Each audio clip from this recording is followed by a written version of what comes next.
Welcome to The Vault at 201 North Broadway, podcast for innovators and problem solvers talking all things small business, entrepreneurship, and workforce development.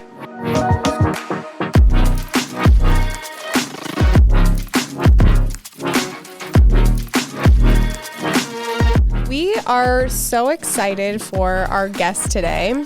He partners a lot with Carly and I in the world of workforce development. He's been instrumental in building connections between industry and students through career-based learning awareness and opportunities. So joining us today is a workforce leader here in Yellowstone County.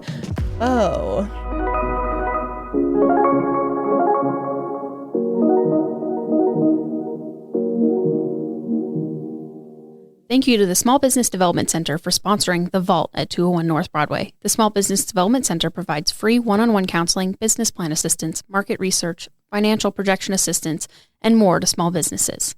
And before we dive into all the cool things you're doing with workforce development, schools, industry awareness, we thought it would be kind of fun to hear about who you are and your journey to Billings, because you're from South Dakota, originally a neighboring state. So do you want to tell us a little bit, give us a little background about who you are? Yeah, so a lot to unpack there.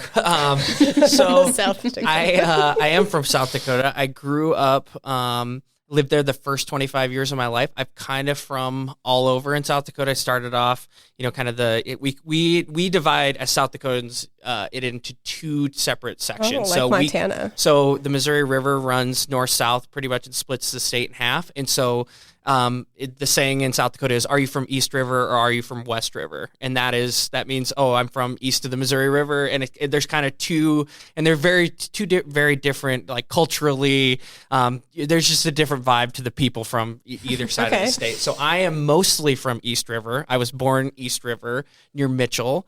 My parents were both teachers. My mom was a elementary school teacher. My dad was a high school business teacher, and they coached every sport. I grew up obviously in schools a lot, in the education world. My dad ended up getting out of education because South Dakota, I don't know if you know, is like 50th in teacher pay. It's the lowest. And my family was not affluent by any means. And so my dad was just kind of looking for a better life for our family.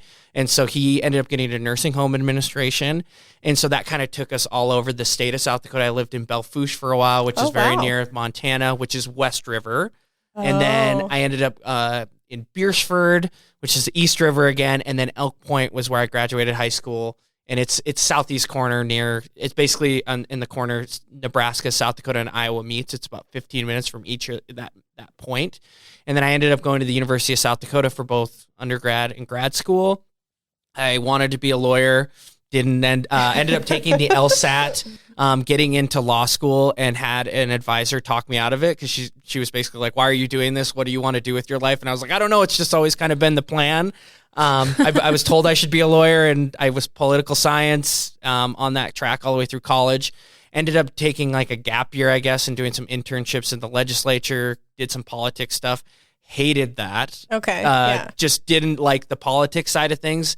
Decided that I wanted to be on the bureaucratic, administration side of things. So I ended up going back, getting a master's degree. And then when I graduated, and what was your master's degree in? Public administration. I made a concerted choice because my gap year was kind of like, do I want to go to law school and pursue like a policy, politics type of career, or would I, rather do like a MPA? And so I decided in that year MPA was what I wanted to do. Went back, obtained that, and then at that time my sister had moved to Billings. She is a pharmacist at Billings Clinic. She was in Rapid City at the time, which is in West River, South Dakota. I love this West-East thing. Yeah. I think it's very fun about South Dakota. I kind of miss talking. I kind of forget that people, it's just the way that we talk about South Dakota, and like most people not from South Dakota are like, what are you talking about? But for people from there, it makes 100% sense. So my sister was in Rapid City, and she really wanted a certain type of pharmacy job, like in an emergency room setting. She looked at Billings, ended up getting a job at Billings Clinic, moved here with her husband, And he ended up getting a job, and I just visited, and I was graduating grad school. I was looking for a job. I had some experience in the legislature. I had some experience in workforce and economic development through some internships, and I just kind of sent it and was like, oh, I'm just going to start applying for jobs. Ended up I was looking at the state just because government, administration, I thought that's where my skill set and my experience, my limited experiences up to that point maybe fit. And I ended up getting a job with the registered apprenticeship program. Just so happens that I was supposed to move to Helena, and they said during the interview, why are you interviewing? What are you trying to move to Montana? And I said, my sister lives in Billings. I'm just trying to get out here, whether it's Helena or Billings or whatever. I'm just trying to move here. And they said, well, actually, the territory that you'll be, overseeing or working in is basically Columbus East. So it's all of eastern Montana from Columbus over. Yeah. And so they said, hey, if we could find a spot in the job service office, would you be willing to work out of Billings? And I said, my sister's there, sure. And then that brought me to, I had it was a very important time in the apprenticeship program. As far as transition, we were transitioning from primarily like a registration agency and someone who worked primarily in the trades to, hey, this apprenticeship model works really well in European countries and it should be for all types of industries. So we went through a transformation in that program where it allowed me to develop a lot of like skills and experiences that I didn't know I was going to, be able to do until we started actually doing it. And that skill, I think that skill set, that some of the projects I got to work on and those types of experiences are what led me to this career outreach director role with Billings Public Schools. Yeah. So track back a little bit. I have like a couple questions that came to mind. One, did you travel to Montana a lot? Yeah. So I probably had been here, I don't know, 6 or 7 times before I moved here. My sister had lived here maybe 2 years. I spent weeks, like I spent a week out here one summer. I spent 2 weeks with her in between internships where I was just, I didn't have any work to do. I didn't have anything else to do. So I just drove to Montana and stayed with her and my brother-in-law.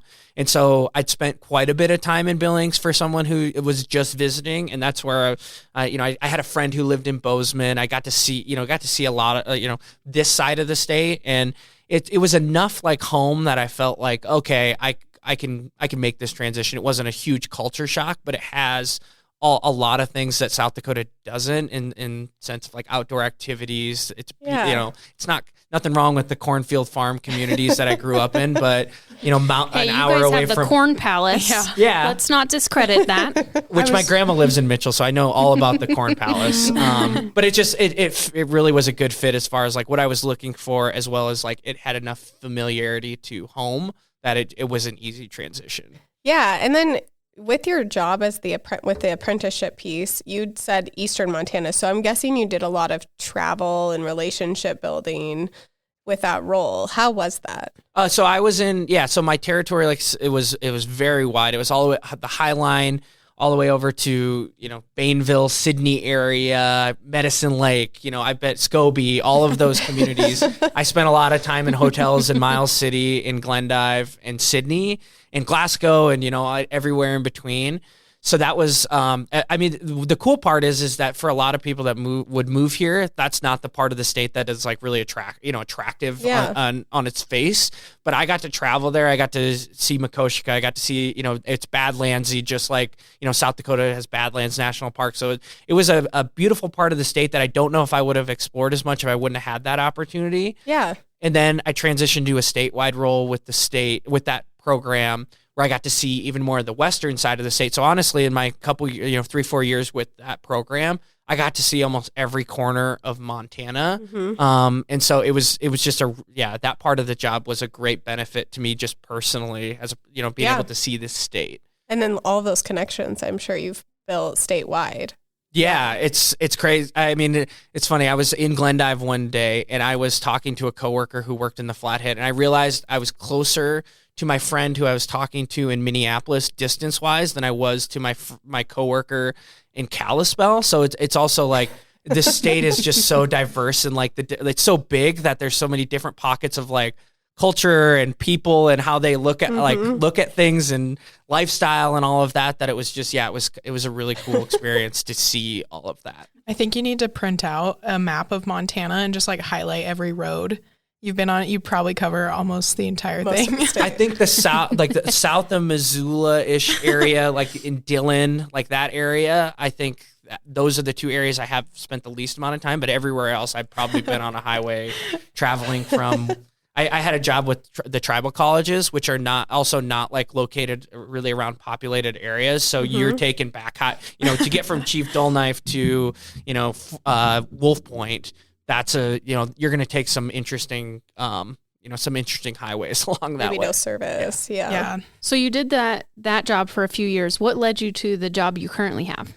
So I started working in a statewide role, and we were making a transition with the program, as I kind of mentioned, with how, like industries and what we were looking at. We were basically trying to develop new apprenticeship models that hadn't been done before or hadn't been done before in Montana. And so that led into work with high schools. And so in that role, I worked with Scott Anderson, Billings Career Center principal, on a project. I ended up working with Superintendent Upham when he was the assistant superintendent in Helena on a construction apprenticeship model that they were trying to set up in Helena. And so from the moment I met Greg, I still remember it. I was at the Office of Public Instruction in Helena. We were meeting about this program that we were trying to set up. And I could just tell like he was different than most of the educators that I'd met. Scott Anderson, I would say, falls into this category too, where they were thinking about ways to, better serve students with things like apprenticeship in a way that I think K-12 education has kind of been behind the times on. They just had it was a fresh vision. I was close enough to like being in that chair of like a high school student and not knowing what I wanted to do necessarily. Yeah. And friends that had trouble finding what they wanted to do, where I saw the relevance and like what they were kind of their vision for it. And so from that project, I was like, I need to try to work with Greg. I don't know what it is, but I want to try to work for or work with this guy because he gets it. So there was a time where I was applying for jobs in Helena, at Helena College, and in certain roles that would have been, I would have gotten to work with him. And so he ends up, being in the superintendent, the finalists for superintendent in Billings. There was this role that I currently held that someone else was in that I knew was, I talked to him and he was closer to retire. He was going to retire in a few years. So I was like, okay, there's a way where Greg becomes a superintendent, this job becomes open, and I have a shot at it. And so it ended up, Greg was not the first choice for superintendent. They were trying to hire someone from, I think, somewhere on the East Coast. They offered him the job. He ended up not taking it. And then he was their second choice, and he ended up taking the job. And so like phase one of the plan was done. Is like Greg is in Billings. He's, the superintendent of schools. The second piece was that Lou Anderson, who had my position before this, he decided to retire. And so Greg's first year, Lou was in this position, and then it came open that summer. And so you were kind of watching. Oh, I was Greg. Okay, I love this like stalking thing that I know didn't. you had it really planned out. You're like, okay, I had a conversation with this guy and he's going to retire soon. So if Greg gets in there, then this piece falls in. And so but it's because of his vision, right? Yeah. Like you were really with Scott and with Greg. And then you knowing some of the things you knew. It's kind of like this like power trio. Yeah. And so I was looking, and I looked at other jobs too, like even Kirk Lacey was another person that worked. He was a mentor of mine. I worked with him with the apprenticeship program. He was the interim president of Helena College at the time. He knew Greg. He was also like very much on board with this. So that's where like a different way my life kind of unfolds would be, I moved to Helena, and this job working for Kirk, working with Greg, it ended up not working out, that way, but that was a possibility for me. And so, but yes, I was looking like, okay, Greg's here, this job is open, and now I'm going to apply for it. So I went in maybe a little bit, in a way that I don't think a lot of people would have. I I know I've maybe seem extroverted in because I have to be a people person in my job, but I'm a little bit introverted or I don't know, conservative or like not as confident in like being, super. I don't want to be super over the top or like this is about me or my brand or my career. And so I actually did not talk to Greg before, even though I had worked with him. I know I was a good candidate for the job. I didn't talk to him or anyone around him before I applied for the job, which I think a lot of people would have probly reached out to Greg and been like, "Hey, I'm going to apply for this job." What can you? I was like, okay, if I know I really like working with him, I think he likes working with me. If I'm the best person for this job, I'll get the job. And I went in for the first time in my life, I think, in an interview where I felt like, okay, I have a vision for what I want to do here. Like I have, part of it is, it's Greg's vision that I knew he wanted. It was something that I had co-opted as like, okay, I think that's actually the right thing to be doing. And so I went into that job interview and I felt really good about it. And I ended up getting the job offer. And can you share with us the vision? A little bit of what you had and what his was, just to give, our listeners a little bit of a glance into what that was. So a lot of it is, and I don't want to, this can turn into an anti-college, message really quickly, and it's really not. And so I think the vision is that K-12 education for a long time has really pushed, it's built to send kids to college. It's what it was designed to do, which is a good thing. We need people to go to college. The way our economy has shifted and our world has shifted and all the opportunity that's out there, our K-12 education system has not changed that system to adapt to what the world is actually asking of, our future workforce and opportunities and those types of things. So the vision really was that we were going to keep doing the really good things that we were doing for students that want to go to college, and any kid or any student who that's their goal, we want to help them prepare so that they can make that step if they want to. The other half is that there's all this opportunity out here, and there's all these students that aren't being served by the system because we know statistics-wise, you've probably heard Greg and I talk until, you've probably heard us 100 times talk about what the statistics are in Billings Public Schools. Roughly 50% pursue 2 or 4 year degrees. Around 150 get a 2 or 4 year degree when we look in after 4 years. And then if we stretch that out to 6 years, another 150. So out of every graduating class, 25% of it gets a 2-year or 4-year degree. That means that 900 kids, because we graduate 1,200 kids, 900 kids are somewhere more than a high school diploma, less than a 2-year degree. And so the question was like, what are we doing for those students? How are we providing equal opportunities for that? So I came in with being in an apprenticeship role. That really is where you're combining on-the-job training and some school, usually not a 4-year degree, something less than that, something maybe even outside of the college system in order to get someone to the skill level they need to. Yeah. So really that's where the vision was, okay, how do we continue to do well for our college students and also provide all these opportunities for, students? And I think the role was, okay, I have to have relationships with businesses, with people like Billings Works, people, those are the conversations I need to be in, because if the students are the supply side, the demand is out in business and industry, right? They're the ones with the jobs and the opportunities. And so that was kind of the vision. And then I will say we did it was fortuitous that this was like how it happened. Everyone is struggling to find workforce right now. And so in the past, the colleges have come in and they've recruited our students hard. They're in our schools every week. The military have come into our schools and they recruit our students hard because they need soldiers. Private business has traditionally not come into, and industries have not come in and recruited our students. And now, because there's such a workforce shortage, those businesses are starting to warm up to the idea of, number one, I need to talk to students and tell them about our opportunities. So there's a career awareness and exploration there. But also, I should be looking at how do I grow this person into the future employee that I need, or how do I start a pipeline, because businesses are so desperate to find talent that it ended up working out that, we weren't knocking on a lot of doors. A lot of people are approaching us saying, hey, how do I get involved with the schools? But that's kind of overall the vision that Greg laid out and that I bought into, and that we've been trying to, I guess, work through over the past, this is my 4th school year now. So that's, And you've done an excellent job at it.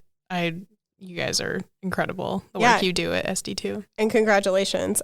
now back to Bo gets the job and gets to work with Greg, right? Which is exciting. Congrats. And then, so 4 years has lapsed. And what are some of those things that you guys have worked on in those 4 years since you're, getting hired on, Greg's there? Then what? So another important factor in this is that we passed, as a community, we passed a mill levy. And in that mill levy, they tagged 4 positions that were called career coaches. And so that was basically the spring/summer leading up to when I got the job. And so those positions had never existed before. We ended up passing the mill levy. We have these 4 positions. There were, I believe, 111 applicants for those 4 jobs. So a lot of people, who anymore hears that they have 111 applicants for any job. And so there are a lot of people who really wanted to work with students on careers. And so that ended up timing. So I started August 12th, and those 4 career coaches came on board August 13th. And so we're all new to the school district. I'm new in my job. It was a lone wolf job. They're new in a job that's never existed before. And so Greg kind of brings us into a room and is like, hey, you're in your role. You've got an idea of what you want to do. I think this is my vision for what you do. You guys, it's going to be build the plane as you're flying it. This is the general idea of what you guys are going to be doing, or the types of things you should be doing. Try things. You have my full support on what you think you need to be doing. And we'll touch base occasionally to make sure we're on the right track. But he just kind of gave us hey, I'm empowering you guys to figure this out. And so that's where it started. We tried a lot of things. We failed at a lot of things. We had people questioning well, what are the career coaches doing, and what is the return on this investment? And it's kind of just been a slow burn on they're assimilated into their school cultures now, that people know they're there and how to utilize them. We found what works and what doesn't. And so the buildup has been, they had roughly, I think, 300 interactions with students on one-on-one basis, where they're talking about classes, careers, job shadows, anything related to a career or exploring a career or college in that first year. And the first year was the COVID year. So of course we got that curveball thrown at us at the end of our first year, but we're going to be up to over 1,000 of those one-on-one meetings this year. And then we've built some great programs that end up getting students out into either experiencing and exploring careers. We've done some industry days and things like that. We do lunch and learns. We do a lot to try to let students explore or play in the sandbox, as we say, in careers. And then for those students that end up knowing what they want to do or have a good idea, we're starting to develop programming and that's where our business partners have been huge, where students are actually getting out to those jobs and into those careers, getting their foot in the door while they're still in high school. So the way I kind of equate it is for a long time, recently we've done more dual credit, where students can basically start high school or college while they're still in high school and get credit. We still do that. What we're just doing is we're bringing a career aspect to this. So those students who are trying to explore that career field rather than that college setting, they have kind of an equal opportunity to start that journey while they're still in high school. So cool. Yeah, Bo, for any businesses listening to this right now that would want to, get connected with you, what's the best way to get involved with some of these programs you have going on? So the best way is probably reaching out to me directly right now. We do have, we've done a big part of what we've done the last couple of years is we've been trying to get more into the marketing game. And I know people are going to be like, well, why is public education spending money on marketing? Where's the money coming from? We have a grant that we've written into it to try to do that, because we realize that the kitchen table is one of the best classrooms that students have. And so until we get more into that kitchen table conversation about what's available and get families just in the know about how to navigate and play this career game, we know that we will have a ceiling on kind of what we can do. And so we have videos that we've developed that are marketing opportunities within Billings Public Schools and some of the opportunities that students have gotten that are coming out. And we will have a website. And so on that website, which should be launching within the next couple months, there will be an opportunity for businesses to raise their hand and say, you fill out a form, it comes directly to me and my team and say, hey, I'm looking to get involved with the school district. And honestly, for those businesses, it can be as little as you come in once to do a lunch and learn once a year, or you attend our senior career fair, or you can be like some businesses and you will jump at every single middle school, high school, anything that we throw at them. There's some businesses that are just game to try it. And so for someone who is worried about maybe like, when am I going to have time for this? We have some people who we see once a year or once whenever they need us. And then we have some people who are constantly engaged in the process because they've, been able to do that. And so there's kind of something in this maybe for everyone. And your level of engagement is based on what you can accommodate. We don't have like a minimum expectation of businesses. What will that website be? So listeners can go, oh, hey, I do want to keep an eye out for that and raise my hand. I believe it's bpsfutureready.org is the and so Future Ready is the big initiative that we've kind of been pushing marketing wise. And that goes back to that conversation I was talking about. Like, we're removing the dichotomy and the stigma that exists between, are you going to college? Are you going to work? We really don't care where a student ends up. We want to hear about you care. Yeah, we care. We care about where they end up. We want to know what their goals are, where they want to get, and then we try to develop like an individualized path that then gets them there. What's best for them? Yeah, that involves college, then we will 100% full-throatedly advocate that. Mm-hmm. If there's multiple options for that, we will present those options to them, because there are careers where it's like, you can do an apprenticeship, become an electrician. You can go to a 2-year school and then come out and finish an apprenticeship, or you can go to a union program and, spend time. There's 3 different ways to get to the same spot. And so for like a student like that, we don't care which path you go. We just need you aware of those 3 options. And for students and families, if you're not connected to that career somehow or know someone, it can be really hard to get to that. And so part of what we're doing is trying to help students and families to say, hey, you don't need that connection and know, someone at, Mountain Electric. We have those relationships. We'll help facilitate that for that student. That's kind of, I guess, the overall goal is we don't care how they want to get there or where they end up. We're trying to work with the family to say, hey, here's the doors that you need to open, and this kind of how you play the game. And you guys have had some success already, being new, like not even 5 years yet. You've had some of those successes already. Can you talk a little bit about some of those student industry successes that you've had? So the cool thing is that we've got students all across the board as far as like where they've ended up post-secondary wise. And so like one example from our Build Montana program, we have a student she's a female student. She did the Build Montana program. She got connected to a construction company that was that was a part of that program. Interviewed, got a job, and has been working there ever since she graduated. And she's, I believe, making over $23 an hour. Yeah. She has mostly been doing on-the-job training and maybe some industry-recognized certifications outside the college system. But she's on a great path to, a construction career. There's going to be opportunities and doors that open for her to a lot of different like career lattices, ways that her career can go. But that's one that, prime example of someone who isn't in the college system that is, $25 an hour is a great job. Yeah. Another student who is kind of in between, again, from the Build Montana program, but he is in a diesel mechanic apprenticeship kind of program with CAT. And so he works on the job training as a diesel mechanic. They have a program called Think It Big, where they help facilitate a 2-year associate degree in diesel mechanics. They have a partnership with I believe a college in Portland, where basically he works for 80-90% of the year at CAT, and then 10 to 20% he spends at the college doing the education, kind of centered around. So it's around his work schedule, and so he will end up eventually with a 2-year associate degree, partially paid for by CAT. And so that's a prime example of, here's a student who's kind of doing a blended model where he's pursuing some post-secondary. And then we had a student last year who worked with NAI Properties and also Enzo. And so Tyler Sampson is an NAI real estate agent. He also owns Enzo. And so this particular student was kind of working.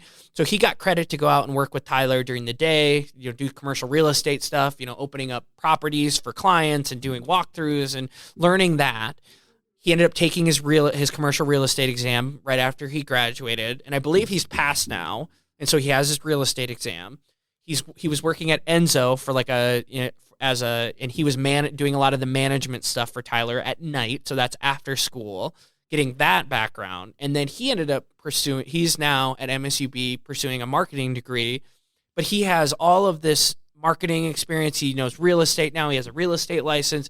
He knows how the restaurant industry works. He's done management. He's done scheduling. He's done back, stuff that he knows how to run back of house, front of house, all everything in between. But this is an experience that a high school senior got. Yeah. And I'm like, how did I get that experience? Which I think it's Right? It used to be backwards though. Like, he would say, I'm interested in marketing. I'm going to go do marketing. And then those experiences come later. And then that's kind of how I figured out what I wanted to do is like, oh, I'm on the back. I'm like, I know what I like to study, but I don't really know how that applies to the real world. Whereas he has like concrete examples of like, oh, this is why I would go get a marketing. And he's got context behind what he's learning at MSUB.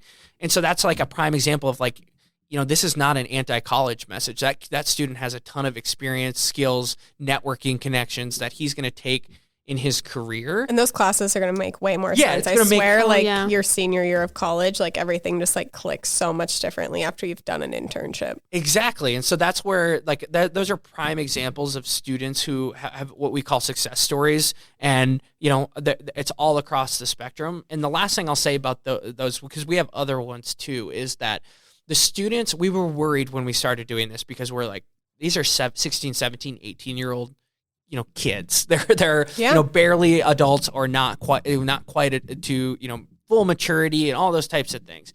We were worried what is going to happen when we send these students out there. Are they going to just fall on their face? Are they not ready for the challenge? Are they not going to step up?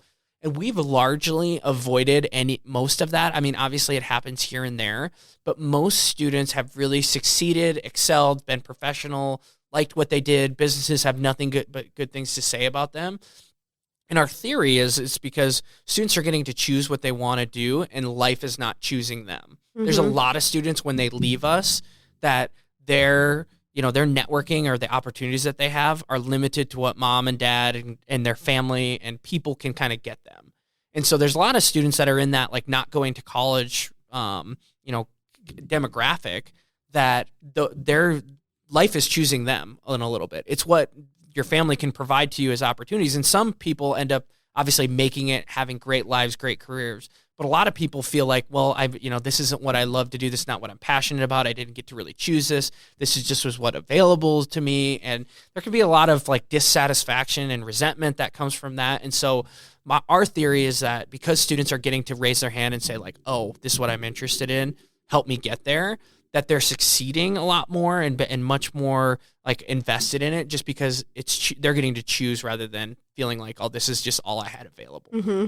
Yeah, so I love what you're saying about that because you're allowing them out to visit different careers. But along that lines, there's also the Career Center here in Billings. And can you tell everybody about what that is and how that helps too? Yeah, so the community, and it's like I say this not ironically, in its infinite wisdom, decided that the Career Center was something that they wanted to build back in the 70s. And so they said, hey, we want a standalone Career Center that and basically the concept is we can't build 3 automotive shops. We can't build 3 welding shops. We can't build, we can't have healthcare, an operating room at every single school. It'll be too expensive. So we need one central location that we can send students, all students from Billings Public Schools, high schools, so that we can have one of those and provide that program. And so that it's been through many different iterations on what the Career Center was. It used to be called the VOTEC, and it was largely trade related. And it was, it had a reputation where it's like, well, if you're not cut out for college, you go to the Career Center.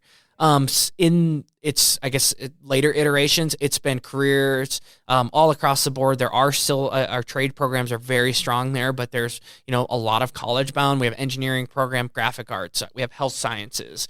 We have a lot of different interior design. We have a lot of different programming that are offered to our students, and it was a choice that our community made. So people ask why do we only have 6 periods a day when most schools have 7? So the way the funding works is that the 6, in order to offer a 7th period, we would have to take all the money that we put towards the Career Center and put it to offer a 7th period. So that's something that our school is a little bit different, unique, but other communities ask us, how did you guys do this? You guys chose to run a 7-period day. We chose to build a standalone Career Center and offer these different career opportunities. So our students have access to a lot more ways, sandboxes to explore careers within our school district because of what our community had visioned for a long time ago. And then, like I said, it's morphed and adapted so that there's programming for both college bound or, students that are going to maybe directly enter the workforce. And it's been a huge benefit to our community because it allows students to test things out before we bring them to you. We don't have programming for every occupation, obviously, or pathways for every occupation, but we have a lot of them where they get to test it out, and we actually get to see them in action about like, okay, is this kid, is this student cut out for this? Do they like this? Are they committed? What's their, before we go set up that partnership, let's make sure that we like working on, automotive. We don't just think we like working on vehicles. So it's a huge piece to our success. It's been something that's been, I think, a huge benefit to this community a long time. And it's just it's always been successful, but the work that we're allowed to do with careers and Future Ready and all that, I think is trying to make that, add a little bit of layer and value to the student experience within Billings Public Schools where, and it's not, the last thing I'll say is it's not on the teacher to build those partnerships anymore, which it's tough. You think about it. I have a 6-period day. I have students basically from 8 to 3, every day. When is there time for me to go out and build relationships with businesses? When is there time? It's a lot of teachers do it and they're really good at it. And they still have partners that they've worked with. So I don't want to say like, oh, this is, something that Bo and the career coaches do. It honestly helps. The way I look at it is my job is to try to take some of that off their plate and so that they're not responsible for it just because they don't have enough time in the day to do it. It's literally not built in for them to be able to go out and make those relationships. And so I try to encourage them to tap what I do and what the career coaches do to try to make it so that we make this big puzzle on helping kids find out what they want to do, make it fit kind of. Yeah. And I think something that's also cool with the Career Center is all of your high schools go, right? So they all get to meet other kids from different schools that maybe they wouldn't meet their network. Yeah, so otherwise. All 3 high schools go to the Career Center. We actually have students, I don't know if people know this, if you're a Billings Catholic student and you live within the Billings School District, you can go to the Career Center. We have students that do that. We have homeschool students. We've had kids that come in from Laurel that pay tuition to go to the Career Center. And so it's not just our students. Obviously our students get priority. So if programs are filled, then we can't accommodate that. But we actually have a lot of people in our community that access the Career Center, and they'll just go for, homeschool kid is interested in automotive. They get to go, 2 hours a day to the Career Center. They're a part of our future workforce too. So it's a benefit that I think a lot of people take advantage of, but more people should probably know about. Yeah, it's such a cool facility. Carly and I were just out there a couple of weeks ago. So cool. Just all the different things that are offered in that space. So I will say the funny thing is like it's really easy to get caught up in like our own little Billings world, and the Career Center is old. We've got deferred maintenance there. The building kind of looks funny from the outside. Yeah, it's very 70s, right? And yes. The locker colors and everything. You just step into the 70s. And they're looking. The school board and the community is looking at, okay, what does the future of the Career Center look like? Do we renovate this building? Do we find another building? Do we build? They're going through all of that, and I'm just here to provide information to them about that. I don't feel one way or another about it, but I do think it's important to remember for our community that despite it being an old, outdated building and not the most aesthetically pleasing and all those types of things, that there are communities in Montana and around the region that look at that as like, why, like, look at Billings. I can't believe that they have that. That's such a great benefit to our students. And it's just easy to kind of lose sight of that because we're so used to it that, like, of course, this is just like the way. We've always had it. Yeah, we've always had it. But it's important to kind of just bring back, like, we're very lucky that that this community decided to do that back in the 70s. So I grew up in Helena, and at my high school, we had certain things, like construction class, and, there was, mechanic class and interior design, but nowhere near the services that the Career Center shows, and then the different types of careers that you could potentially do. Like the child care program out there is phenomenal, and it's also something that we're really needing in our communities right now. So I just think it's amazing, and I wish I had something like that so I could have tested a few different things as I was going through high school. So then I kind of knew, and I love where my trajectory went. I am definitely on the path that I was supposed to be on, but it would have been really cool to be able to test out some other things and be a part of some of the other programs where I could have went and job shadowed and really seen different things. So, at 23 years old, I wasn't going, what do I want to be when I grow up? I could be all like, still oh, ask I that. tried a few different careers in high school and, got some different internships and opportunities. And I definitely have a good idea of, where I maybe want to go. But so, yeah, I think it's definitely great what you're doing and the services that, you guys are definitely trying to provide. If I had $1 for every time someone said, I wish I had this in high school when they got to see some of this So stuff, we would have enough to build a new career center. And then also the recognition of just because I feel the same way, just because I made it to I didn't graduate high school and was like, I'm going to be a career outreach director. That's was not on my radar, shockingly. Neither was economic development. Yeah. You just kind of fall into it. And so just because we made it to where we feel like we're successful and we're happy, I was like, there's a million things that could have happened that could have tripped me up. Absolutely. Or I was very lucky that my parents were supportive for me to try these different things. And that's where some of I guess the motivation comes from my end is I figured it out, but not every student has the same support or the same, things can trick them up and send their life on a completely different trajectory. And so a lot of this work, the reason it's rewarding and worth doing is because, hey, we're trying to make it easier for students so that they know what's available. When life throws them a curveball, they know what their options are. And then they, like I said, they just get to choose what they want to do rather than there's some value in the struggle and grit, but there also is a realization that we probably have a lot of kids and students that slip through the cracks because they get tripped up and then they don't have the information about where's my next step, what is available to me. So that's where I think a lot of people buy into this is just because I made it doesn't mean that it can't be easier for other students to figure out that journey. And you guys have made such huge impacts, and I know in a lot of those students' lives with the work that you're doing, knowing that a lot of these businesses are taking on students that are in high school during the school day. What are some tips that you have for businesses taking on a high school student to come into their workplace? Because it is different than maybe taking on a 20-something or a college intern, but what are some of those things that you would? So I would say the first thing is that you have to recognize that you are dealing with a younger person. Mm-hmm. They're still 16, 17, 18 years old.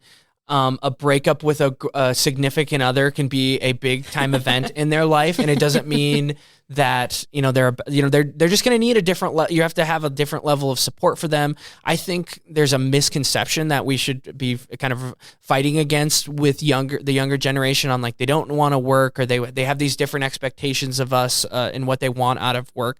I think about it in a different way where there are things that you can do as an employer to better serve the younger population. I always say they will work for you, but they want to know what's in it for them. And that sounds negative, but I don't think that's bad. In the past, you could just say, hey, if you work hard and you show up every day, at some point we'll figure, we'll promote you or and that there wasn't a clear path there.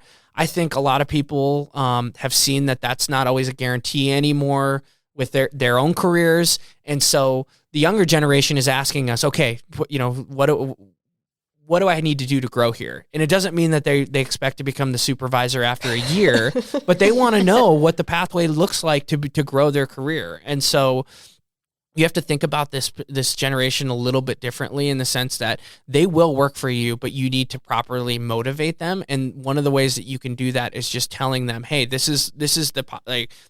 I'm laying this out for you. This is how all the different opportunities that you would have. They are willing to be the person that sits on a shovel for 8 hours in the sun when it's 100 degrees and it's not very fun, because they know, okay, I'm doing this because I have an end destination in mind. When it's like that and they don't know what their next step is, it's really easy for them to say, this isn't for me. There's something in air conditioning that's a little bit more comfortable that I can make as much money. But it's true that kid will stay on that job site and work hard for you if they kind of know. So best, I think, just knowing that they're younger, trying to tap into some of the way that they think and view the world and what they want out of work as employers, I think you will find that these students will be a lot more loyal to you than you maybe think. If you just, you treat them like adults, you respect them, and you give them clear expectations and how they can get to the next step, I think they'll work for you.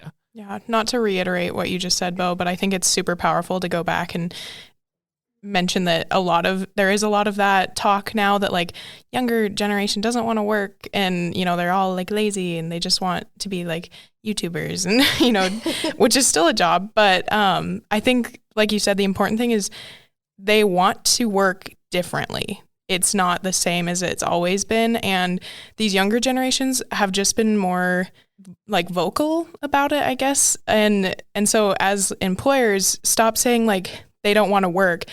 They just want to work differently. Like they want to do the job, but you need to listen to them. And like you said, it needs to be very cut and dry, like what they're working towards, so that they have that motivation and they know like the value they're bringing, but also like that they have a sense of purpose too. So. And I think it's, I don't want to say like, hey, you have to completely, for employers, like, hey, you don't have to completely like break down every, thing you believe about work and those types of things either. Like obviously in a construction job, when you're an entry-level employee, you can't work from home. Like it's not, there's just not an option. There's really not an option for that. So we're not saying that, but we are saying like, hey, some of these things that the ways we've thought about work and how people are working, really think about what are the tight things that I really need out of this, this worker, and, and then what are the loose things that like, hey, if you do have a job that can be done, somewhat remotely or whatever,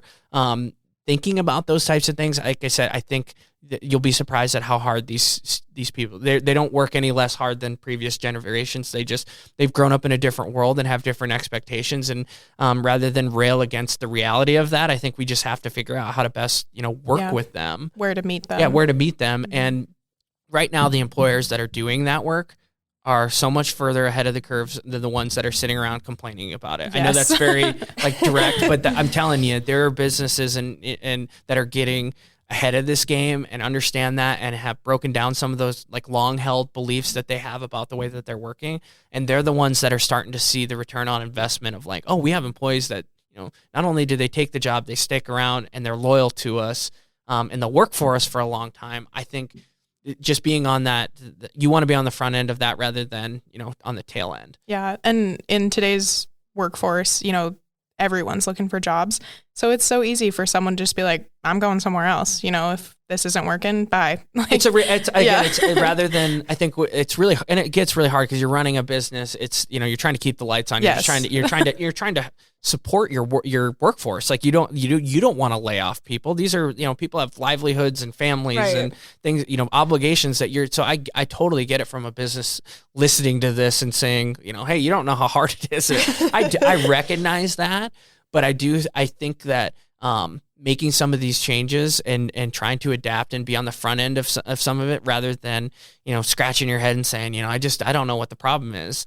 It's like sometimes you just have to accept the reality of what's being presented is that there's a lot of opportunity out there. There's good paying jobs, all over the place. And so it's kind of a job seekers market right now. There's employers who are definitely making good headway on their workforce issue because they've stopped talking about that and really started to say, okay, well, how can I adjust what I do in order to attract more talent? So on that note, I love that you're starting to talk a little bit about partnerships and things that certain industries are doing, which makes me, we work a lot with you through Billings Works, and you work with us, we work with you with Billings Works and some of those industry connections, which before we get into that, at our next section of this podcast, let's take a moment for a message from one of our sponsors. Thank you to Big Sky Economic Development for supporting the Vault at 201 North Broadway. Big Sky Economic Development provides leadership and resources for business creation, expansion, retention, new business recruitment, and community development. Okay, Bo, earlier you mentioned Build Montana, which seems like it would be one of those great partnership pieces, industry, being more proactive. Can you tell us a little bit about Build Montana and some of those other examples that you were getting into a little bit earlier in our conversation with those industries that are, taking the leap, just being proactive? Yeah, so that is an industry that they're an example of being ahead of the game. So couple years ago, the Montana Contractors Association, they primarily represent, people who build roads, bridges, infrastructure, commercial buildings, so commercial construction companies. They're a statewide organization that has membership that, you belong to. So they, similar to like how Chambers and Big Sky, you have people who give money to you to support, their membership with your organization. So they're a large organization across the state. They're based in Helena, but they represent that industry. The Montana Equipment Dealers, same thing, represent equipment dealers in Montana. They have been hearing for years, and it's really accelerated the last couple. We can't find workforce. We just, we cannot find workers. We have jobs that are, that we can't bid on or we can't take not because we can't do it. It's because we don't have the workforce. So they announced Build Montana, and they say, this is a new workforce development initiative that we're doing statewide. And so the executive director, I don't think he would, David Smith, he said he made that announcement, and then he looked at Barry Hauser, his marketing guy that works for MCA, and he's like, okay, now what? What do we do now? So he said that we're going to focus on workforce. We have an idea behind it. It's called Build Montana. What does that look like? I hear about it. I'm just starting the job here at Billings. I've worked in the construction industry a lot in the apprenticeship world. That's where we work a lot with the trade. So I'm not a tradesperson. I can't do anything without help. Like I have to call an electrician for everything. Which is safe. Yeah, I'm not going to try to do it myself. That's one of those things you don't play with. Yeah. Yes. But I know that world because of my experience. So I said, okay, I think this is one of the industries that's primed to do something. They're desperate for workers. They're announcing that they're doing a workforce development thing. I'm in this position that, we can maybe do something. Like I have the power to try to, set something up. So I call them and say, hey, we're interested in being one of the first. We want to be a school district that gets involved in this. And from there, we have some partners who are extraordinary. John Hurd at RDO Equipment, Adam Gilbertson at RDO Equipment, Hal Fugelvon, Dave Resch at Knife River. They're all in this, this group that are the people that I'm thinking of, like, hey, these are our people to pilot it with. And so we kind of have a conversation about, okay, what does Build Montana look like? Well, we want it to be exploratory. We want students to see different aspects of being in an equipment dealership and being in a commercial construction, building bridges, roads that we don't think that they have any idea about unless their family is involved with it. So it's very much, let's set this up experientially. And so we advertise it to students. We say, hey, here's this new program we're doing, and it's during the 2020-2021 school year. So it's like you're in the second school year that's been affected by COVID. There's all these restrictions in place. There's a million reasons not to do something like this. As far as like, we just don't have the capacity. It's going to be complicated. We just kind of forged through it. And my career coaches will say I think they would admit that during that process we were setting this up, that they were like, what the heck are we like? Why are we doing this? Yeah. Why are we doing this? Why is Bo so like, why is he making us do this? Why are we pushing through this? Because I was persistent. I was like, we got to make this happen. We got to make this happen. And it was complicated. And it was especially on their end because it was COVID, mass, all the whole 9 yards. How do we do this safely? And so we end up getting 6 kids interested, and we just kind of we start doing stuff. So they're at RDO. They're going out on these different construction experiences. They're getting to see the dealership. They're getting some idea about how equipment works. Get to the graduation point. 2 of those students have job offers from Knife River. And so on the Knife River side, Hal Fugelvon said this. He said, if those 2 students would have shown up on our doorstep and they would have said, hey, I got a little construction experience through what I did in Billings Public Schools. I'm 18. I don't know anyone at your company. He's like, we get a million we get applications all the time that, we just throw to the side because we're like, oh, this isn't going to work out. He said, I got to meet these kids. I got to see them in action. I got to see how committed they are to, a career in construction, or not committed, but interested in a career in construction. I saw some of their abilities. And I'm like, we made an offer to those 2 when we never would have got access to those students in a million years. And then on the student side, it was the same thing. It's like, I didn't know that any of this was available. I knew like heavy equipment interested me, but I had no idea which door to knock on or didn't know anyone. And so that was like, it's like, okay, we're on to something here. Run another program last year. They expand it in Kalispell. So Kalispell runs their first year while we're running our second year. We have 10 kids in it the second year. Goes even better. the kids, we have more kids getting job offers. Basically, anyone who was in that program, all 10 students, if they would have wanted a job offer in construction, I mentioned a few of those earlier. And the big thing is, I guess, to tie this back to the conversation, is the industry came with a, like, hey, we need to do something. The partners involved, a lot of them are fierce competitors out in the place of business. Like Tractor and Equipment is a Cat dealership, RDO is a John Deere dealership, and they compete for construction companies to use their equipment to build things. They are partners in this program because they see it as, this is about the student experience and about the construction industry.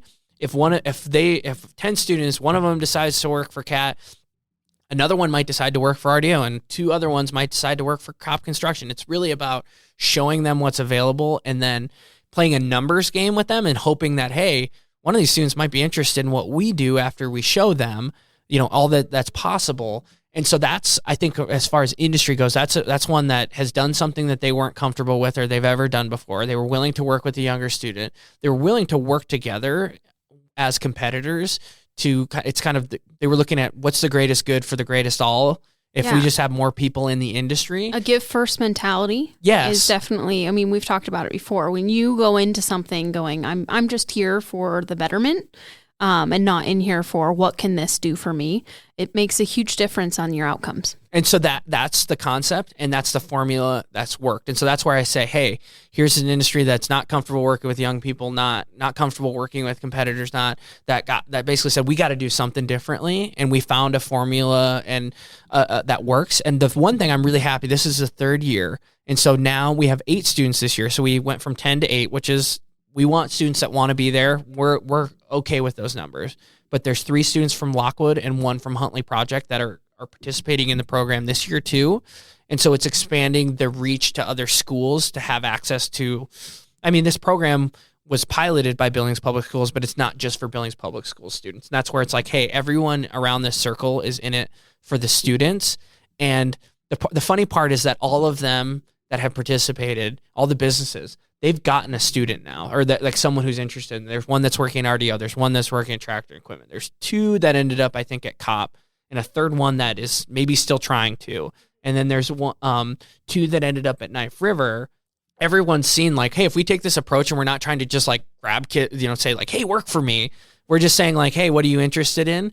They've played the numbers game and they've got some employees out of it. And that's where it's like, it's validated their experience in it. And I think it's a good example for industry to be like, okay, let's break down some traditional ways of thinking about how we do workforce and maybe try something a little bit different, maybe we're uncomfortable with, and see if there's a different, because you can't keep doing the same things, expect different results. That's a prime example of an industry and a company that's trying different things and are starting to get different results. And I think that industry is as positioned as well as anyone to get the next, they're recruiting our students. They're getting students that they haven't gotten before interested in their industry. And so I would ask, every other industries that are maybe listening to this to say like, okay, what are you doing to step up your game to get in the recruiting game like the construction industry is? And growing new talent that's not like poaching from other people, because I think you see a lot of that in industries where they're, like nurses or dental assistants or heavy machine operators. Like, you all have that skill set, but you're just kind of poaching from the current workforce instead of growing new, which is what they're doing. And then really good thing about that is you're taking students that are, young professionals, and you're able to train them up the way you need them, which is super beneficial. And so that, we push that too is, look at internships, look at bringing in young individuals to come work with you, because then you can train them how you need them, and they're not coming in going, well, this is how I learned it. And I'm not saying that's a bad thing. I'm definitely, not saying don't bring experience to the table, but there's also a thing, because then they're also bringing innovative ideas into your business that you wouldn't necessarily have thought of yourself. So it again brings it back to the listening to them, and then training them how you need them. So prime example of that. So there was a student last year in Build Montana. He applied for the program. He was interested in heavy equipment, but so he didn't really know what he was doing. He was looking at the military. He was maybe interested in construction, didn't have a lot of connections. So he ends up participating in the program. And this particular student, you couldn't squeeze 2 words out of him for the first 2 months. He was so quiet, so shy, was, he was a great student, great participant, everything. But John Hurd says, he's like, I don't know if I heard him talk the first month. And so he gets exposed to all these different opportunities with Bill Montana, and he's 17 by the time he graduates, and he thinks, okay, I still maybe want to be with a construction company, operator side. So he can't get hired with one of those companies until he's 18, which is November. So he's a really young senior. So John at RDO decides, okay, I'll create an opportunity for you at RDO that gets you from now until November, that you get to be in the construction industry. You're in a paid position.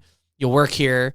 And so he started working for John last summer, and he just blossomed. He started seeing all the different areas, and he started off, I think, just as kind of like this role that John made for him, all over. And he was interested in the technology.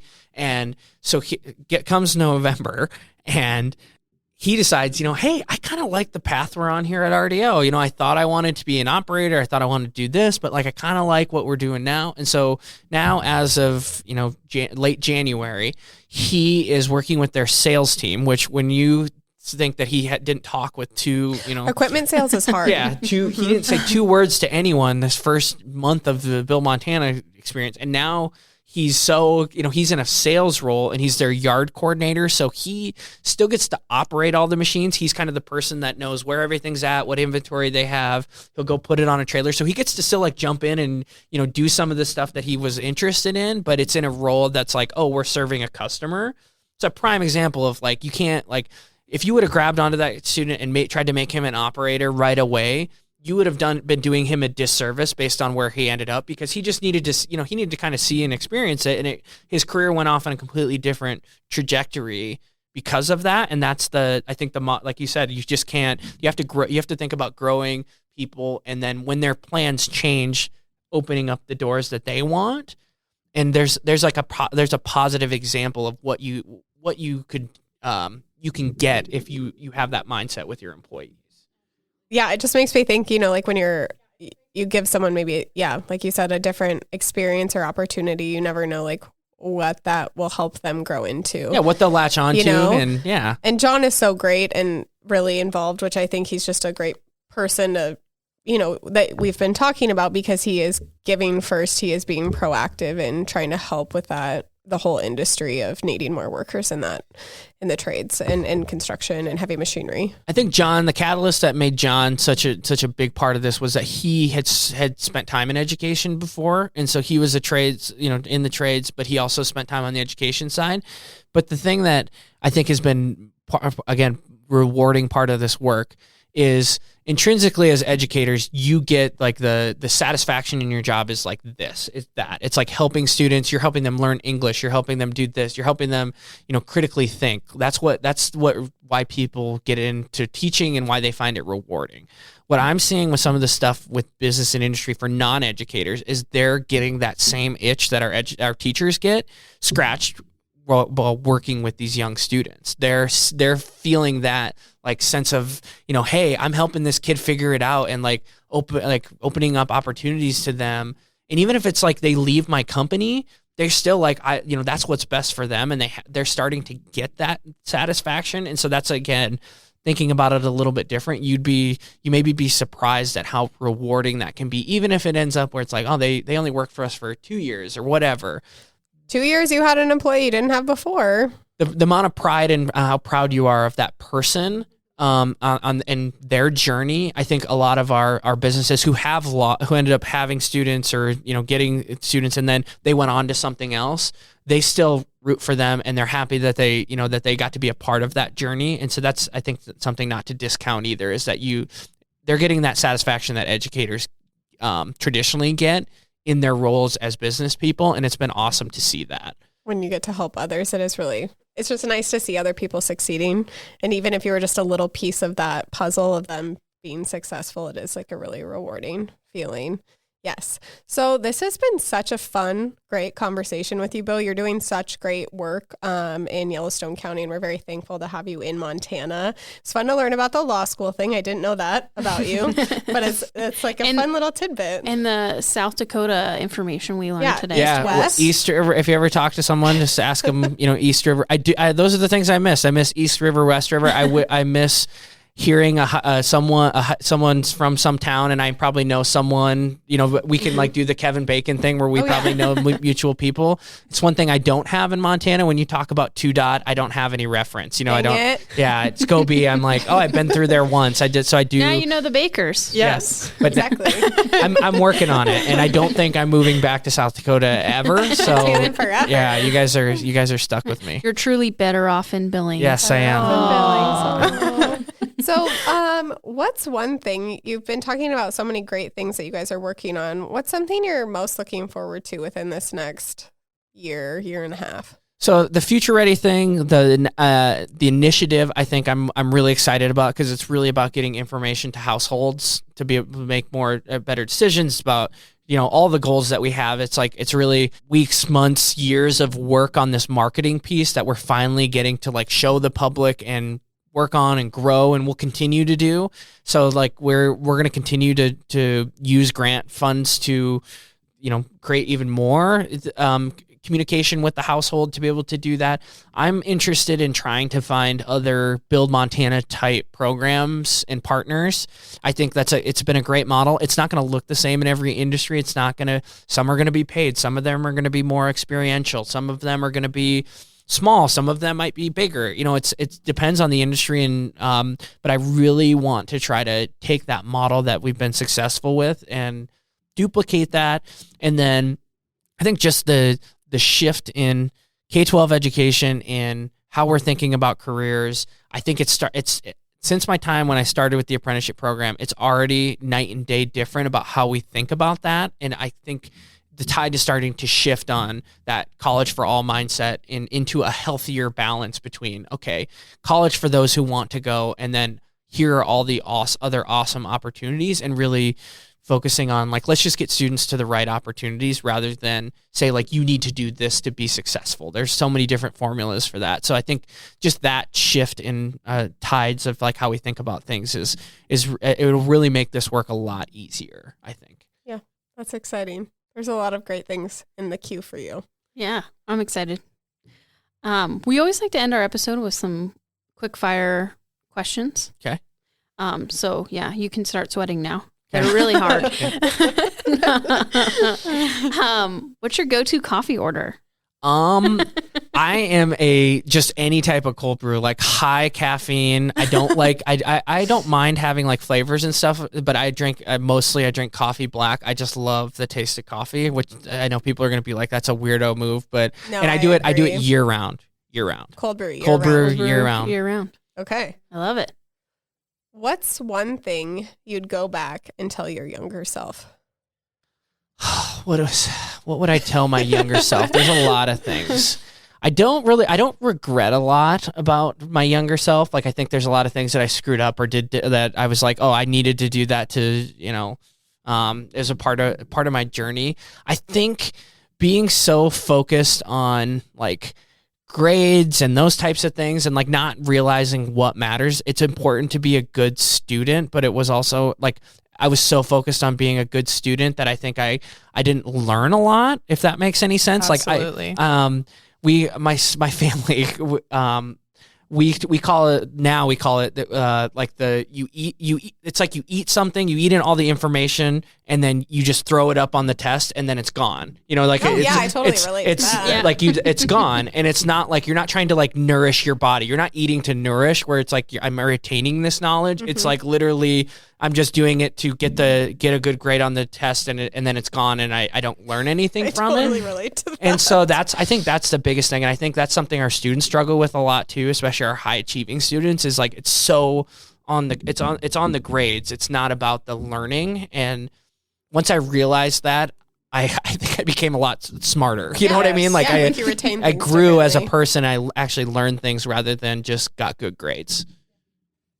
I love that we're talking about very like revolutionary stuff. Like, it's no longer about just grades, and we're talking about revolutionizing workforce. So thank you, Bo. Our last question is, what gets you going in the morning, or how do you start your day?